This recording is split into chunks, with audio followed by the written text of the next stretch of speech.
In this video, I'm going to go over how to add an aftermarket amplifier and subwoofer to a 2022 or newer Honda Civic that's equipped with a Bose premium sound system. For this install, I'll be using an Alpine SA60M and a 12-inch Kicker Comp R installed in a Kicker prefab ported enclosure. The Kicker subwoofer is wired for 2 ohm, so the amplifier will be sending 600 watts at 2 ohms to the sub. The subwoofer's RMS rated power is 500 watts. Since the amplifier is slightly over the sub's RMS power rating, this overage will allow for a little bit of headroom. This will be the first video of a series of videos showing how to install stereo components in 11th generation Honda Civic. I will have a link to all the items used in the video down in the video description. We begin the install by running our power wire from the battery to the rear of the car. You will need to remove the battery to gain access to the vehicle's firewall. To remove the battery, you will first need to loosen the two 10mm bolts that hold the battery tie-down in place. With the bolts loosened, you can unhook the tie-down bars from the battery tray and remove the tie-down from the car. In the video, I show removing a PRL tie-down, but the factory tie-down is removed exactly the same way. Now that the tie-down has been removed, you can disconnect the battery's negative and positive terminals. After the terminals have been disconnected, pull the battery out of the engine bay.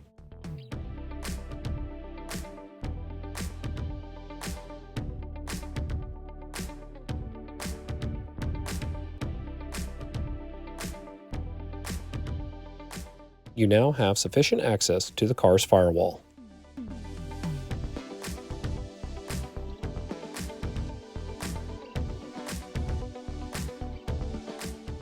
For wiring, I chose to use New Concept's 4-gauge wire kit. This kit comes with everything you need to install an amplifier into your car. I use New Concept wiring for most of my installs.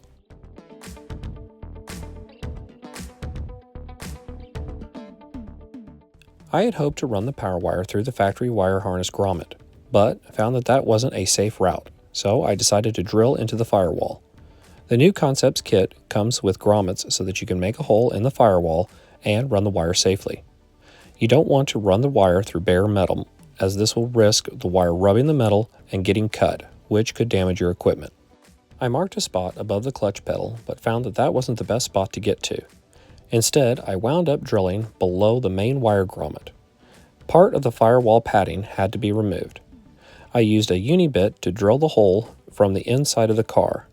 Then I installed one of the rubber grommets included in the wire kit.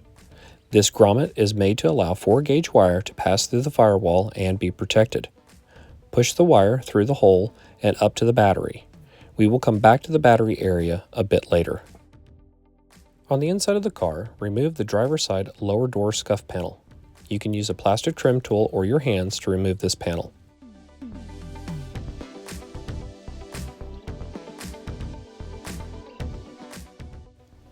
With that panel out of the way, remove the kick panel. You will need to pull part of the door seal away from the car.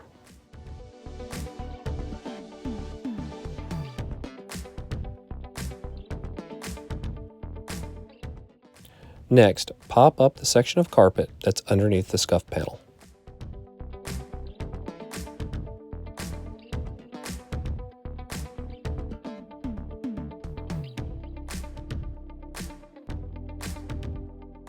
Now you'll begin snaking the power wire to the back of the car. I found running the wire above the clutch pedal bracket was a good route.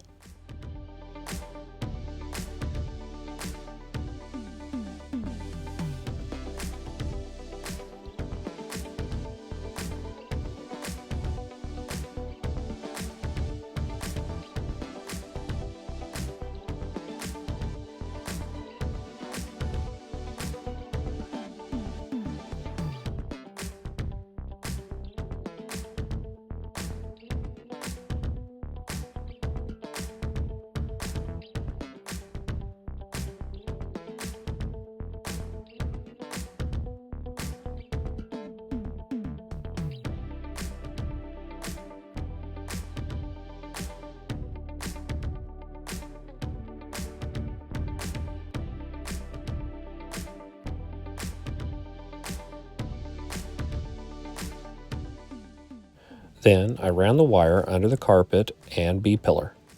Before I could run the wire to the trunk, I had to remove the back seat. To remove the rear seat cushion, you must first remove two 10mm bolts that hold the rear seat in the car. These bolts are in between the back of the seat cushion and backrest. There's one bolt for the left and one for the right cushion. After the two bolts have been removed, you'll need to locate the two hinges in the front of the cushion. These hinges have to be pressed together for them to release the cushion. The first time I did this, I found these hinges a bit difficult to get to release. Once the two hinges have been released, you can remove the rear seat cushion from the car.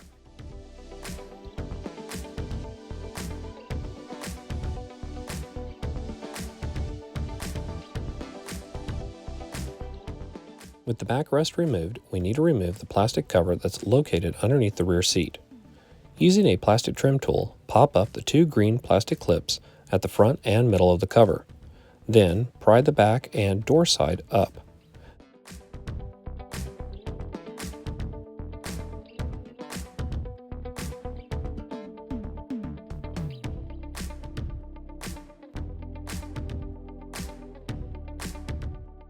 Now that the cover is out of the way, you can continue running the power wire to the trunk.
Next, we need to run a remote turn-on wire for our amp.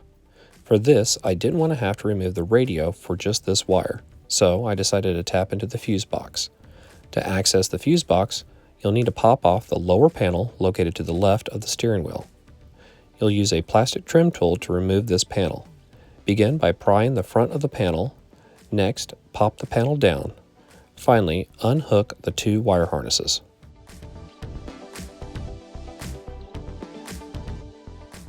Remove fuse number 13 that goes to the wipers. I chose this fuse because it's only on when the car is turned on. I used a fuse tap for a clean install. The factory fuse is set on the lower side of the tap, and the smaller 1 amp fuse is installed on the upper side in line with the remote wire. Attach your blue remote wire to the wire of the fuse tap. You can install heat shrink or Tessa tape over the connection. Plug the wire into the fuse box and run the wire the same way that you just ran the power wire.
Once the remote wire has been ran to the trunk, you can install some zip ties to help hold the wires in place. This will help keep them neat and tidy. Also, at this point, you can reinstall the factory plastic covers both in the rear and front of the car.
After the remote wire was installed, I moved on to installing the signal wire. For signal, I decided to tap into the factory subwoofer, since I only needed a low-frequency signal. I installed male spade connectors at one end of the speaker wire. I went to the trunk and unplugged the factory subwoofer. The subwoofer was easy to access in the rear deck. I used my wire strippers to make cuts in the factory wire. This will ensure a good connection as I install T-taps. The white wire is the positive and the red wire is the negative.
I was able to hide the wire by running it to the amp through the lower section of the rear deck. After I connected the speaker wire to the T-taps, I wrapped the wires in Tesa tape to hold them together and reduce any rattles from the plastic wire harness. I popped up the rear plastic clip holding down the side trunk panel. Then I ran the signal wire underneath the side panel.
Now that the signal wire had been ran, I installed the ground wire.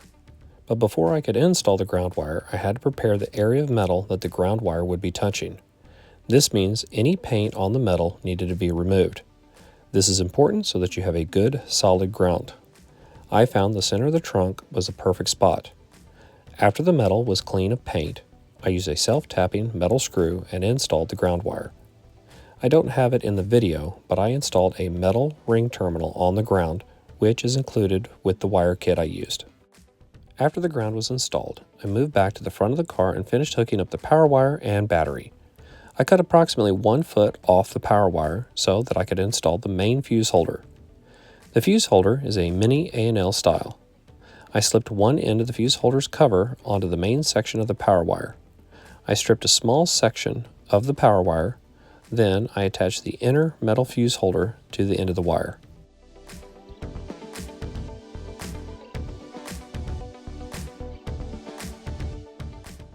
I set the wire to the side and reinstalled the car's battery, battery cover, and positive terminal.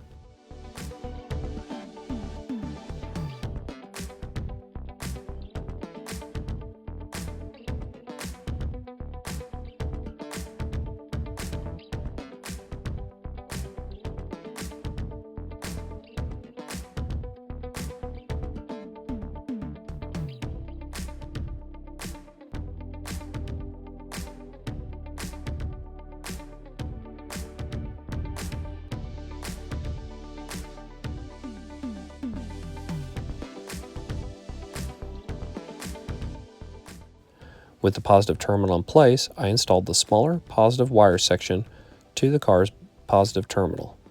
So the wire could be installed onto the positive terminal and its cover closed, I had to bend the ring terminal with my pliers. I left the power wire unhooked until I finished installing the amplifier. Before I finished hooking up the amp, I went ahead and reinstalled the rear seat cushion.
To recap what we've done, we've installed the power, remote, and ground wires. Next, I looked over the spare tire foam storage tray. The tray has a large, square, recessed area that was perfect for the Alpine amp that I plan to install. So, I could run wires into the foam. I tried to slowly drill holes in the sides of the area where the amp would be installed. Each hole was drilled at an angle. The angled holes made it easier to fish the wires to the amp. I ran the power, ground, and remote wire on the left side of the spare tire tray.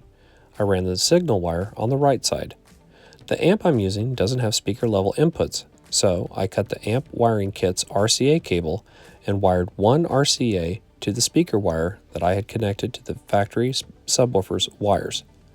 I only used one RCA because the factory subwoofer only had a single voice coil. I then hooked the RCA to an RCA-Y adapter.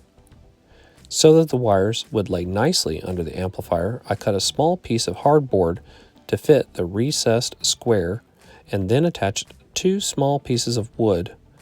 This gave enough clearance for the wires to lay under the amp. I hooked all the wires to the amp and installed the spare tire tray in the trunk. Next, I reinstalled the trunk cover. Then I reinstalled the rubber mat, trunk dividers, and subwoofer. The Kicker Comp R fit perfectly in the trunk. The biggest plus was I was still able to use the trunk dividers.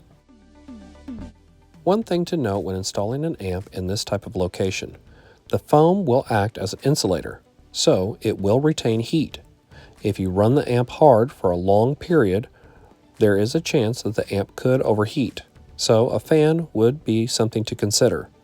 Or you could remove the foam tray and make your own amp rack that would allow more air than the foam tray.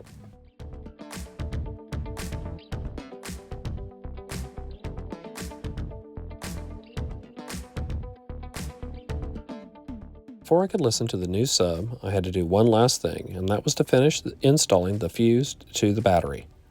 I installed the mini A&L fuse and set it to the side of the battery. Next, I installed the battery tie bar. Finally, I installed the negative terminal. This completes the installation process.